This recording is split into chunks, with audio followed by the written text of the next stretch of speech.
चला आज एका इंटरेस्टिंग केस स्टडीबद्दल बोलूया. आपण एका यशस्वी बिटकॉइन ऑप्शन्स ट्रेडला जरा फोडून बघणार आहोत की नक्की तो नफा कमावण्यासाठी कोणती स्ट्रॅटेजी वापरली गेली होती. हा आकडा बघा, तब्बल 5,525 रुपये. आणि इंटरेस्टिंग गोष्ट काय माहितीये, हा नफा फक्त एका दिवसात एका बुलपुट स्प्रेड ट्रेडमधून कमावला आहे.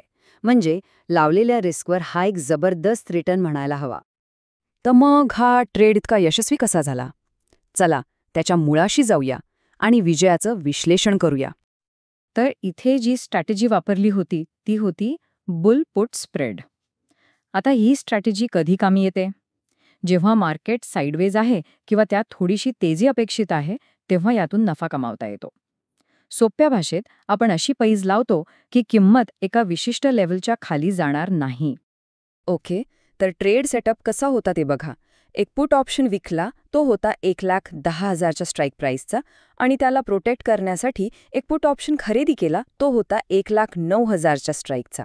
या दोन्हीच्या प्रीमियममधला फरक म्हणजे 80 सेंट्स हे आपलं नेट क्रेडिट झालं. म्हणजे ट्रेड घेताच हे पैसे आपल्या खात्यात जमा झाले. आणि आता सगळ्यात भारी गोष्ट, या ट्रेडने एका दिवसात, फक्त एका दिवसात घेतलेल्या रिस्कवर तब्बल 64.4% इतका रिटर्न दिला. हीच तर या ट्रेडची खरी कमाल आहे. मग प्रश्न येतो की हे सगळं जमलं कसं? ही स्ट्रॅटेजी इतकी यशस्वी का झाली? चला, यामागची 3 मुख्य कारणं कोणती होती ते समजून घेऊया. यशाचं पहिलं कारण होतं चार्ट सेटअप. टेक्निकल ॲनालिसिसने एक परफेक्ट संधी दाखवली होती. चार्टवर काय दिसत होतं? एकतर किंमत 200 EMA म्हणजे एका महत्त्वाच्या मूव्हिंग ॲव्हरेजच्या वर होती, जे तेजीचं लक्षण आहे. दुसरं म्हणजे 1,09,000 वर एक मजबूत सपोर्ट होता, म्हणजे किंमत तिथून खाली जाणं कठीण होतं. आणि मार्केट 1,10,500च्या वरच फिरत राहिलं. या सगळ्यामुळे आपली ऑप्शन्स सुरक्षित राहिले आणि तोट्यात गेलेच नाहीत. आता दुसरं कारण जे आपल्याला ऑप्शन चेन डेटामधून मिळालं, आणि ते होतं ओपन इंटरेस्टमध्ये झालेला बदल. ऑप्शन चेनमध्ये काय दिसलं? ट्रेड चालू असताना खालच्या स्ट्राईक प्राईसवरचे जे पुट ऑप्शन्स होते त्यातला ओपन इंटरेस्ट कमी होऊ लागला. याचा सरळ अर्थ असा होता की मोठे प्लेयर्स आता किंमत पडण्यावर बेट लावत नव्हते. मार्केटमध्ये तेजीचं वातावरण होतं आणि आपल्या ट्रेडला याचा भक्कम पाठिंबा मिळाला. आणि आता तिसरं आणि माझ्या मते सगळ्यात महत्त्वाचं कारण, तो म्हणजे शिस्तबद्ध एक्झिट प्लॅन. एंट्री करणं सोपं असतं, पण योग्य वेळी बाहेर पडणं ही खरी कला आहे. इथे काय झालं? ट्रेड घेण्याआधीच ठरवलं होतं की 50% नफा मिळाला की बाहेर पडायचं, आणि जसं ते टार्गेट पूर्ण झालं तशीच पोझिशन क्लोज केली. कोणताही लोभ नाही, कोणतीही दुसरी आशा नाही. यामुळे जो नफा मिळाला होता तो खिशात आला. तर या यशस्वी ट्रेडमधून जे काही शिकलो त्याच तत्वांचा वापर करून आता पुढच्या ट्रेडची योजना कशी आखली ते बघूया. हा नवीन bull put set spread setup बघा. एकदम क्लिअर कट प्लॅन आहे.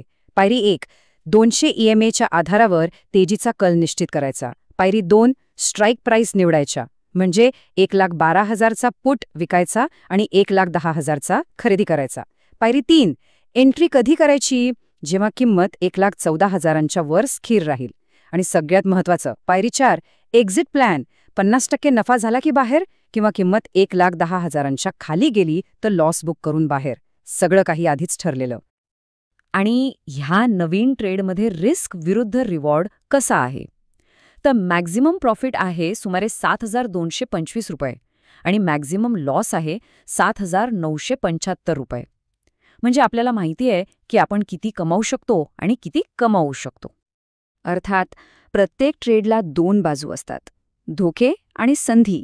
तर चला आता एक संतुलित दृष्टिकोन ठेवून या दोन्ही गोष्टींवर एक नजर टाकूया.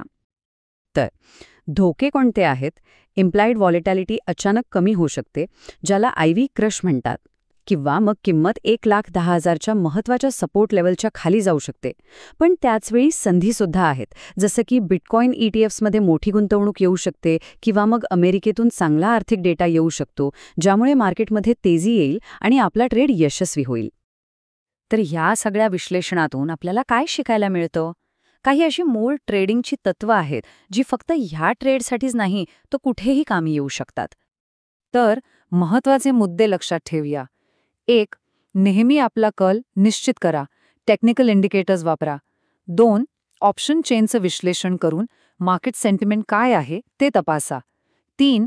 आणि हे सगळ्यात महत्त्वाचं, नफा कधी घ्यायचा आणि तोटा कधी बुक करायचा याचा प्लॅन आधीच तयार ठेवा. आणि 4. आजूबाजूला काय चालले म्हणजे मॅक्रो इकॉनॉमिक्स काय म्हणते यावरही लक्ष ठेवा. आणि शेवटी एक महत्त्वाचा प्रश्न. या केस स्टडीमध्ये आपण पाहिलं की योग्य वेळी एक्झिट करणं किती महत्त्वाचं होतं. तर मग विचार करण्यासारखी गोष्ट ही आहे की यशस्वी ट्रेडिंगमध्ये जितकं महत्त्व योग्य वेळी एंट्री करण्याला आहे, तितकंच किंबहुना त्याहून अधिक महत्त्व योग्य वेळी बाहेर पडण्याला नाही का?